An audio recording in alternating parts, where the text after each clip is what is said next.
Let me ask you something. Have you ever sat through a training session delivered by someone who was clearly brilliant at their job, but you left the room having learned almost nothing? Maybe the person talked nonstop for 2 hours. Maybe they went so deep into detail that you lost the thread by slide 2 or 3. Or maybe everything they said was technically correct, but somehow it just didn't land. Let me tell you, you're not alone. And here's the thing. It's not the participant's fault. It's not even the expert's fault entirely. It's a gap. It's a very specific gap between knowing something and knowing how to transfer it to others. And that gap, it costs organizations millions in training budget every year. It burns out well-intentioned managers and subject matter experts who get asked to train their teams, and it leaves learners feeling like they have wasted a morning or a day. So today, I want to help you close that gap. Whether you're a manager who's being asked to onboard a new colleague, or maybe you are a subject matter expert tasked with designing a workshop, or you are a L&D professional supporting your organization's trainer. So this episode is for you. So welcome again to Question Coach. This is a podcast for professionals and teams who want to perform better, lead with intention, and learn in a way that actually sticks. My name is Audrey Jeanrond. I am an executive coach, a founder of Be Best Coaching. And in each episode, I will give you one idea, a handful of tools, and the questions worth asking. So let's go today. So let's start with the uncomfortable truth. Being an expert at something does not make you a good trainer. Full stop. I've seen this so many times in my past, in the big four consulting firms, in the corporate training rooms. I've facilitated over the years, and more recently in the train the trainer programs. You have someone who is genuinely exceptional at what they do, deep knowledge, real world experience, tremendous credibility in their field, and then they step in front of a group and they fall apart. So why? Because they fall into one of the 3 expert traps. The trap number 1 of the experts, they're too abstract. When you know a subject deeply, you build mental models that allow you to see patterns, make connections, jump between concepts without any effort. But the problem is your participant, they don't have those mental models yet. So when you explain things at your level of abstraction, they're totally lost. They may not politely, they take notes, they will never reread, and they leave confused, wondering whether the issue of the topic or their own intelligence. The trap number 2, you're too fast. Expertise compresses time. What took you months or years to learn feels obvious to you, and now it's internalized, it's automatic for you. So you cover it in 5 minutes, you skip the struggle, you skip the aha moment, and participant can catch up, because learning, it's not just about information transfer. It requires a process, a time to process, to question, to integrate. The trap number 3 now, too much detail. This is the big one. Experts love their topic, the subject. They spend years in it. When they finally get to stand up and talk about it, they want to share everything, every nuance, every exception, every edge case, and the participants drown in the detail. They can't distinguish what's essential from what is optional or supplementary. They end up retaining nothing because they were trying to retain everything. 3 traps: too abstract, too fast, too much detail. That sounds familiar. So here's the mindset shift I want you to make if you are in one of those traps or all of them. And this is really the core of everything I'm going to share with you today. Your goal as a trainer is not to be accurate. Your goal is to build capability. Say it again with me, not accurate, capable. Accuracy means you convey the right information. Capability means the person in front of you can actually do something different tomorrow morning with it. Those are very, very different things. That shift from information delivery to capability building, that changes everything. It changes how you design your session. It changes what you include and what you cut out of the session. It changes how you measure success at the end of the day. You stop asking, did I cover everything? And you start asking, can they do something with it now? So that's your goal, your new North Star. And to do that, now I want to give you some real foundations. Because if you understand how the brain actually learns, your training sessions becomes a lot more intentional, a lot more efficient, effective. So let's start with cognitive load theory. It was developed by an educational psychologist named John Sweller in the late 80s. The premise is simple, but it's powerful. The human working memory has a limited capacity. It can only hold and process a certain amount of new information at once before it becomes overwhelmed. So when you overload working memories, too many new concepts, too fast, without enough scaffolding, the learning will stop. Not slow down, stop. The brain will just disengage. Participants start checking their phones, thinking about lunch, or simply switching off completely.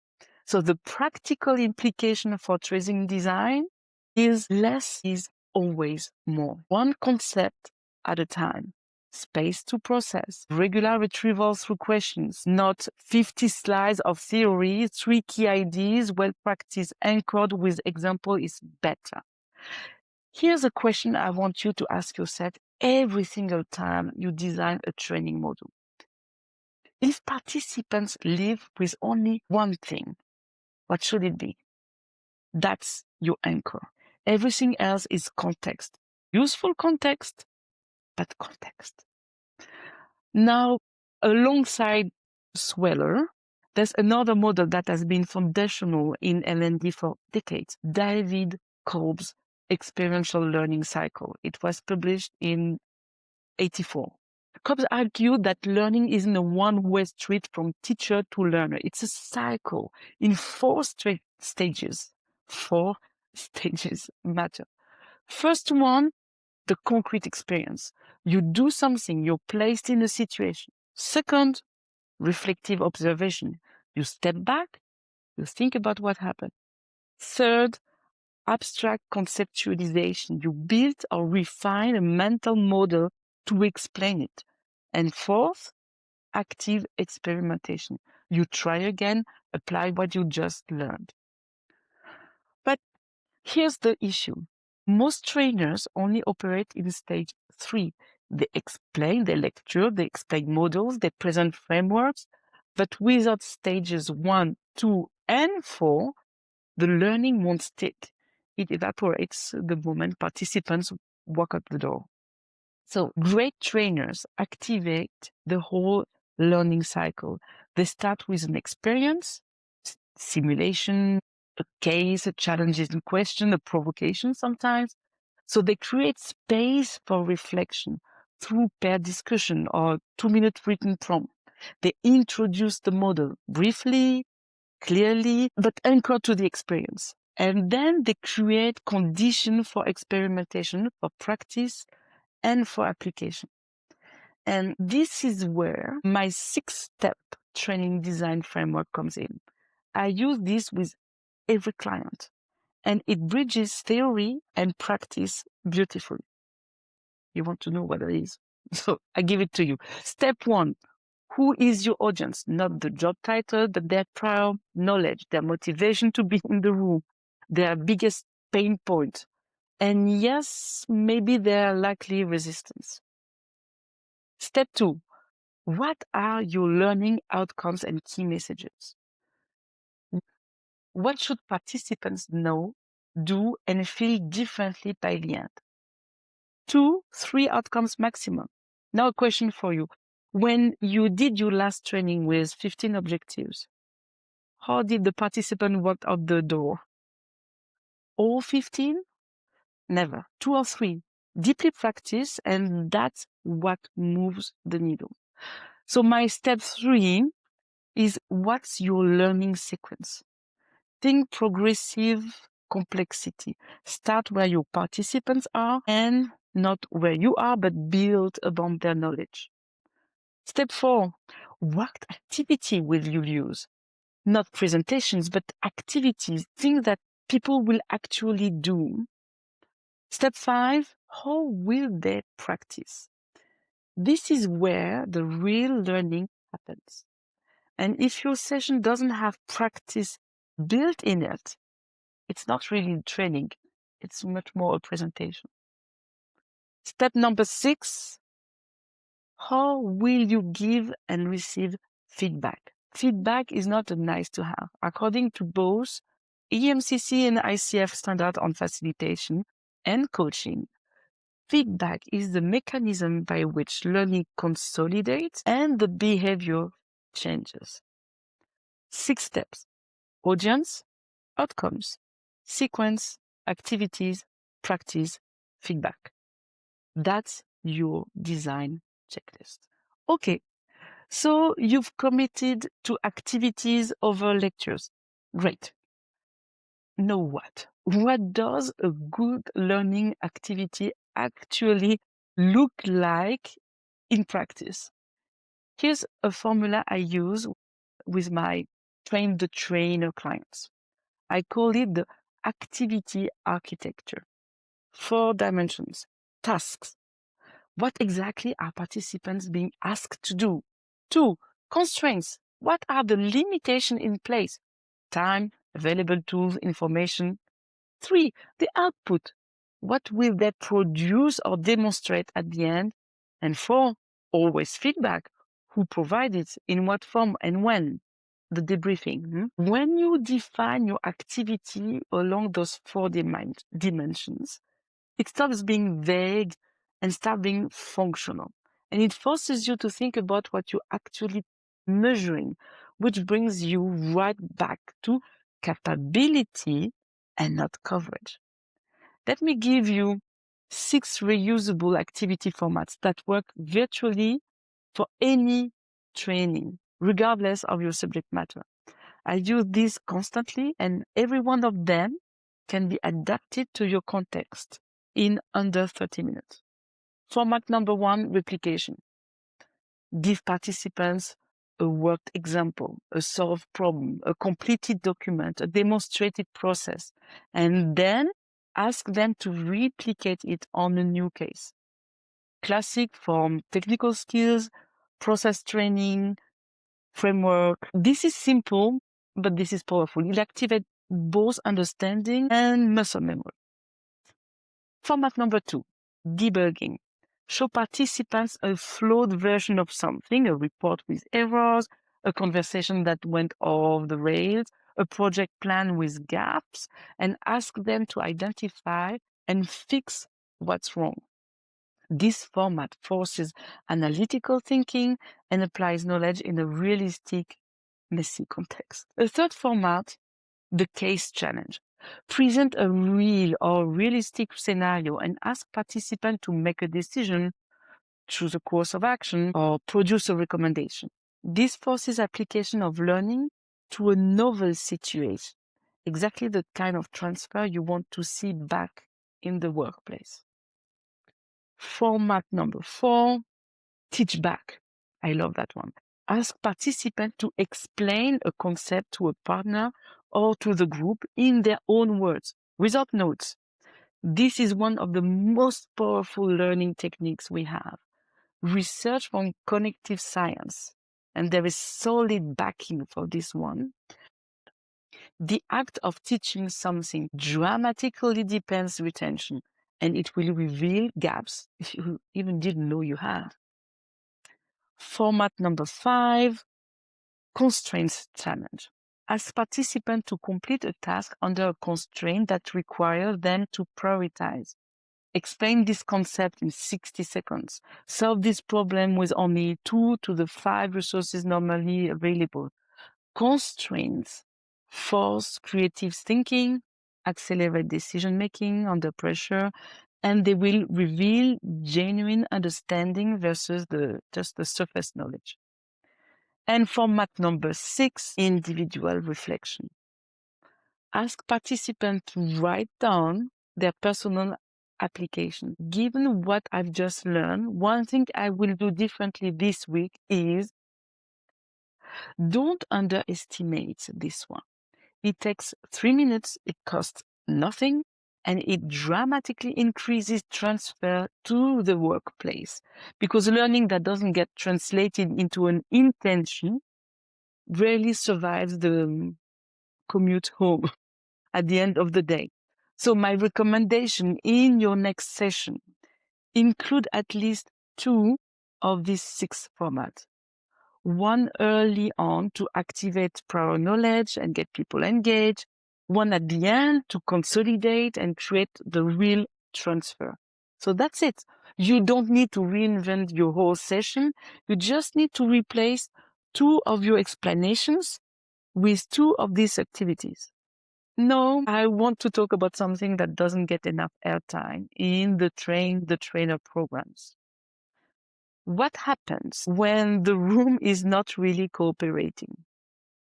Because let's be honest, you can have the most beautifully designed training, better in the world, and then 3 people are checking their laptops, 1 person is dominating every group discussion, 2 people clearly don't want to be there, and 1 person is challenging every single thing you are saying. First, and this is the mindset, managing the room is not primarily about techniques. It's about the relationship. It's about psychological safety. And honestly, it's mostly about design. If you designed well, you already solved 80% of your room management challenges before you even walk into the room. So when participants are disengaged, ask yourself, is the content genuinely relevant to their real daily problems? Are they being asked to sit passively for too long? Is there enough psychological safety in the room for people to actually speak up without being embarrassed? When someone is dominating the discussion, redirect gracefully. That's a really useful perspective. Let me hear from someone who sees it differently. Or better, you use pair discussions before opening to the full group. So the louder voices don't crowd out the quieter, but often deeper thinkers. When people are resistant, and this happens a lot in mandatory training, the best approach is to name it. I've literally opened training sessions by saying, I know some of you didn't choose to be there today. That's completely okay. Let's make sure you leave with at least one thing that makes this morning worth your time. And then I deliver on that promise. That kind of honesty really builds trust faster than many icebreakers I ever did in the room. The deeper point, resistance is usually not about you. It's not even really about your content. It's about trust, relevance, and autonomy. Build trust early, make relevance explicit and personal, and give people some agency. Even in a mandatory session, you can give choices about how they want to engage. Now, here the practical exercise I want you to get out of this podcast today. I call it the 1-minute explanation. I use this in every cohort of my Train the Trainer program, and it never fails to produce a revelation. Take any concept from your domain. Set a timer for 1 minute. Explain it out loud as if you were talking to someone with absolutely zero background in your field. You're only allowed to use 3 things: one clear idea, one concrete example, and one actionable takeaway. If you can't do it in 1 minute, you don't know your concept clearly enough to teach it yet. I want you to be very clear. That is not a criticism, it's just a diagnostic. Clarity is a skill, not a given. The moment you can explain in 1 minute, you're ready. I ran this exercise recently with senior technical experts here in Luxembourg, with people with 15, 20 years of deep expertise in their infrastructure. The revelation almost universally was not that they didn't know their topic. They knew it perfectly, and I didn't understand half of it. The revelation was that they had never been given permission to simplify. Permission to simplify. That more than any technique, more than any facilitation trick, this is what transforms an expert into a trainer. So a couple of key takeaways for today. Let's bring this home. 3 things I want you to walk away today. Number 1, expertise and teaching are different skills. Being brilliant at what you do is necessary, but it is not sufficient to make others capable. The expert trap, too abstract, too fast, too much detail, is real and it's predictable. Naming it is already the first step to escaping it. Number 2, design for capability, not coverage. Use cognitive load theory as your guiding principle. Less content, more depth, more practice. Use Kolb's experiential learning cycle as your structural backbone. Experience, reflect, conceptualize, experiment, and use the 6-step framework I gave you to build a module. The question that should guide every design decision: can they do something different tomorrow morning with this? And number 3, activities teach, lectures remind. Pick at least 2 activity formats from the things I gave you: replication, debugging, case challenge, teaching back, constraint challenge, and individual reflection. And apply the activity architecture: task, constraints, output, feedback. And my personal challenge to you this week: try the 1-minute explanation. Right now or tonight before you go to bed. Pick one concept from your field, set a timer, 1 idea, 1 example, 1 takeaway. If you can do it, you're ready to teach it. If you can't, now you know, and this is where to start. Because I believe this deeply. After years of coaching trainers, managers, L&D professionals, a great training is not well explained, it is well practiced. So that's it for today. If this episode resonated with you, here's what I'd love you to do. First, share it. Send it to a colleague who's been asked to train their team, who's frustrated because their workshop don't land, or someone who is brilliant as an expert, wondering why people aren't getting it. This episode is exactly for them, so share it. Second, if you could work on building training capability inside your organization, whether you are an L&D, an HR, in a leadership role, I'd love to connect. At Be Best Coaching, we run a train-the-trainer program designed specifically for subject matter experts and for managers who need to step into the trainer role with confidence.